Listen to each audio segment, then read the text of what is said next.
Everybody, welcome to part 3 of the windowsill debacle. So your wife wants you to. Thanks for stopping by. So this is what's going on here. I wanted to talk to you about what I do before I close up a wet wall. So as you may have seen in the previous videos, a little bit of rain got in through this window and it wasn't caulked. So rain came between the window and the brick. Came down, 25 years worth of moisture and wetness just completely eroded the wood. In fact, this is representative of what completely got rotted out. And I just had to rebuild it. So this is obviously new wood. I just rebuilt it and I'm going to be putting it into this space here. So it'll be kind of like that inside. Going to just fasten it in.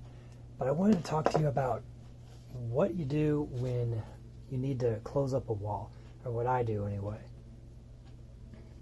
First thing is you want to kill all the fungus, kill all the mold, kill all the bacteria.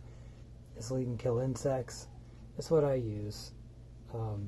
It's a peroxide with a lot of other stuff in it to kill things. It smells like vinegar, but the smell goes away.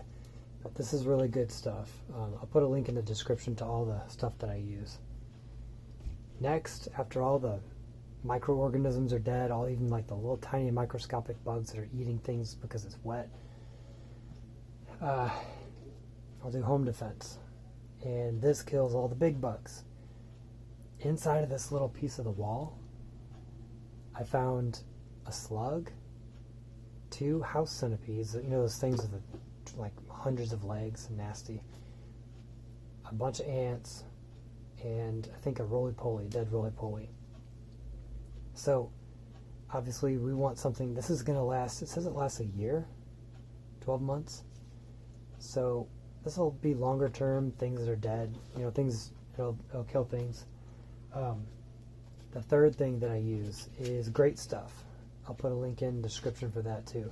Basically that spray foam. I have it over here, I'll show you.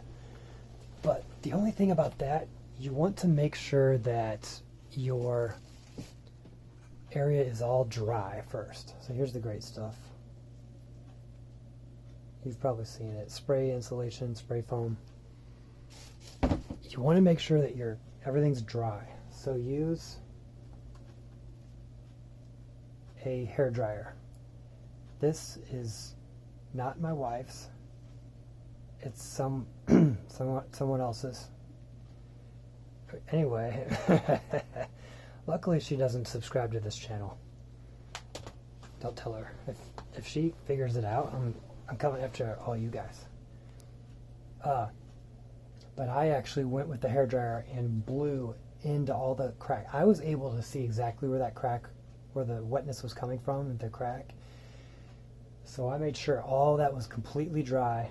Then I used this spray foam. I wouldn't just go in with spray foam if it was wet, because then you're locking in the wetness. And you can really expect some nasty stuff if you lock in a wet area. I was able to dry it out, figure out exactly where the crack is. This stuff went into that crack. I'm going to shave it off outside. I'm going to seal it up with silicone. That is going to be a good fix. So once I did that, this is going to prevent bugs and any moisture coming in. There shouldn't be any moisture coming in because I've actually fixed the problem. But yeah, that's it. So to recap, insecticide, fungicide, dry it out, seal it up.